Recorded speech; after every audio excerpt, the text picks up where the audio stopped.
Terima kasih Anda masih bersama kami di Berita Padang. Bagi Anda yang baru saja bergabung, kami hadirkan kembali 3 berita utama pada pagi hari ini.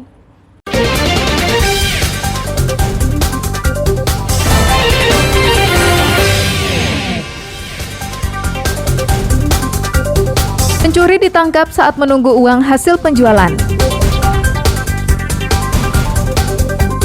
Seorang anak menggugat ibu kandungnya ke Pengadilan Negeri Bukit Tinggi. Harga daging akan segera turun.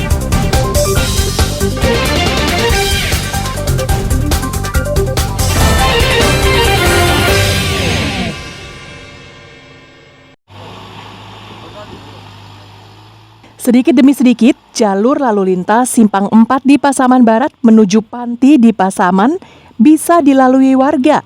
Rabu pagi, Dinas Pekerjaan Umum Pasaman Barat mengerahkan sebuah alat berat untuk mengenyahkan material longsor yang menutup badan jalan di daerah Polongan 6, Nagari Talu.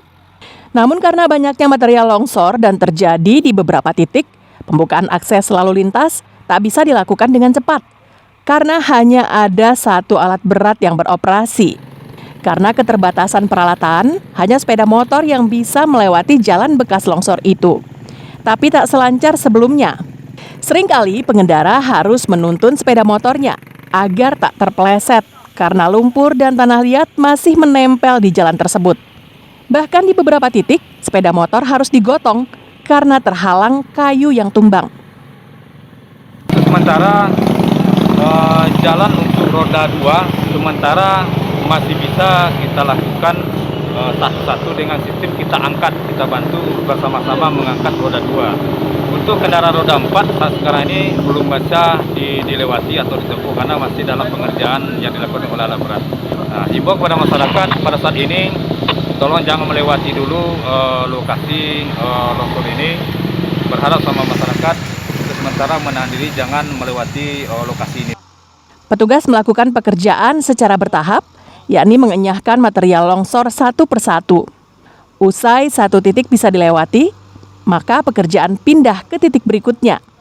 Hal itu dilakukan hingga semua material longsor bisa dienyahkan. Kondisi cuaca yang berubah-ubah juga menjadi kendala tersendiri bagi petugas di lapangan untuk mengenyahkan material longsor yang menutup badan jalan. Petugas harus waspada karena dikhawatirkan longsor susulan bisa saja terjadi setiap saat. Akibat hujan deras yang mengguyur daerah Pasaman Barat sejak Selasa sore, menyebabkan longsor di beberapa titik di Jorong Polongan 6. Akibat longsor ini, jalur lalu lintas dari Simpang 4 Pasaman Barat menuju Panti di Pasaman putus total. Safatul Ulum melaporkan dari Pasaman Barat.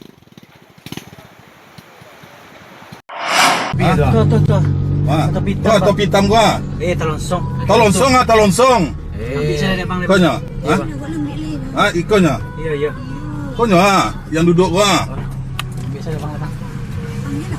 Roni tak menyangka jika seseorang yang datang menghampirinya adalah tim Klewang Polresta Padang, yakni sebuah unit khusus yang menangkap pelaku kejahatan di Padang.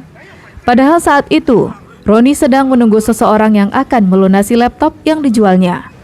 Laptop tersebut dicuri Roni dari sebuah panti asuhan pada Senin malam. Saat itu, Roni berhasil menggasak laptop dan sebuah telepon genggam. Roni bisa masuk ke dalam kantor panti asuhan di daerah Ulakarang, pusat kota Padang itu, setelah merusak jendelanya. Selasa pagi, barang curian itu langsung dijualnya kepada seseorang. Sang pembeli tak serta-merta membayar lunas karena harus memeriksa kondisi laptop tersebut. Roni pun setuju dan menerima Rp500.000 sebagai uang muka penjualan laptop tersebut. Sang pembeli membawa laptopnya pulang dan menyalakan untuk memeriksa kondisinya.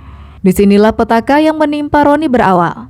Saat laptop nyala, aplikasi khusus yang dipasang pemilik di laptop tersebut langsung mengirimkan sinyal ke pemiliknya dan lokasi keberadaan laptop pun diketahui. Pemilik laptop melaporkan informasi tersebut kepada polisi dan dengan mudah sang penada ditangkap polisi dan berakhir dengan penangkapan Roni. Benar kami telah melakukan penangkapan terhadap satu orang laki-laki yang melakukan pencurian pemberatan di sebuah panti asuhan di Pulau Karang Utara. Yang dicuri 1 unit handphone dan 1 unit laptop. Dalam pemeriksaan terungkap, jika pencuri dengan cara mencongkel jendela dan merusak pintu rumah korbannya kerap dilakukan Roni. Semua uang hasil penjualan barang curiannya digunakan Roni untuk bersenang-senang. Kini, Roni diperiksa polisi secara intensif di Mapolresta Padang. Polisi ingin menelusuri aksi pencurian yang dilakukannya dan menyita barang-barang curian tersebut. Dari Padang, Alfi melaporkan.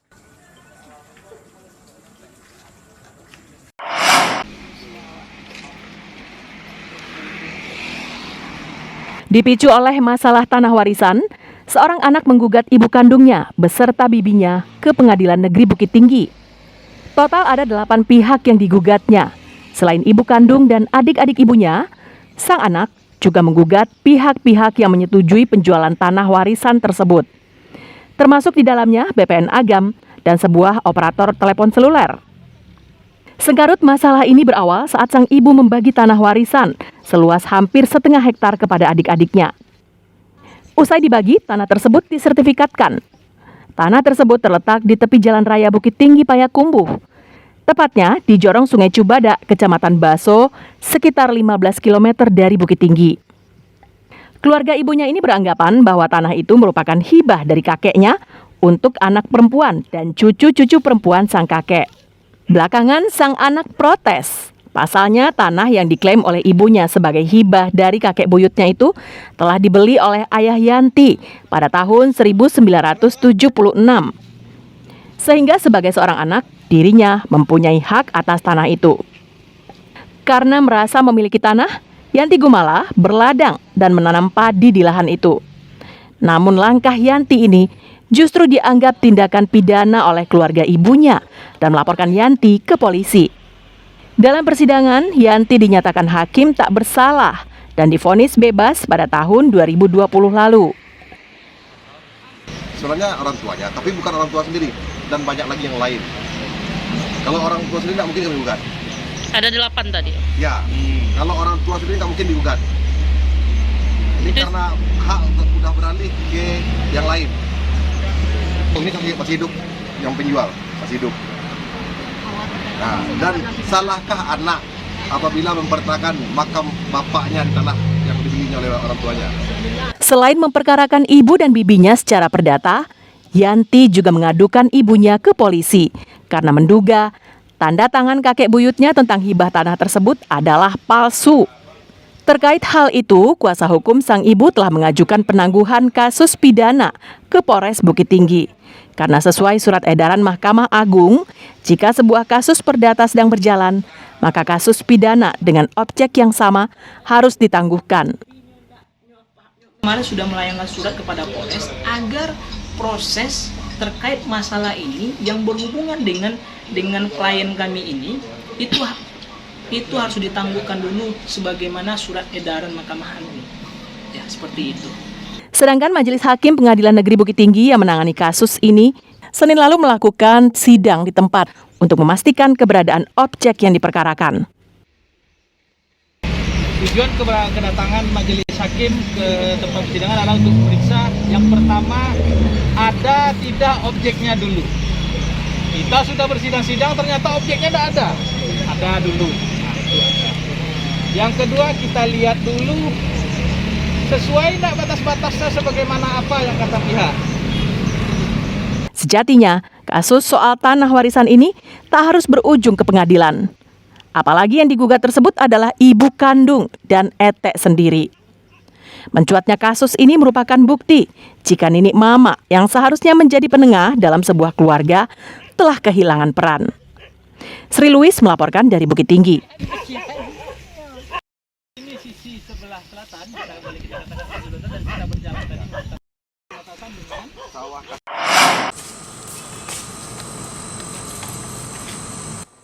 Kabar gembira bagi warga Sumatera Barat. Sesaat lagi, harga daging akan segera turun karena Bulog Divisi Regional Sumatera Barat mendatangkan 45 ton daging kerbau dari India.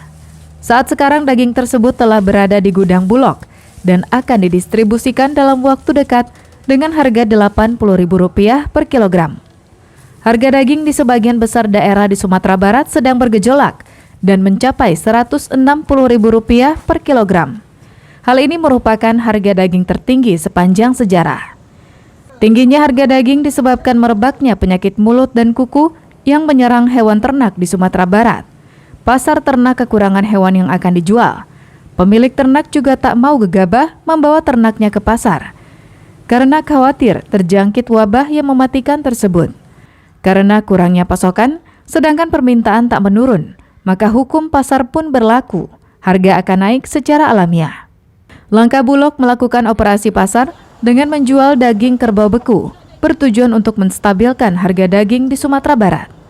Daging impor beku yang didatangkan Bulog dijamin bebas dari penyakit mulut dan kuku karena telah melalui serangkaian pemeriksaan.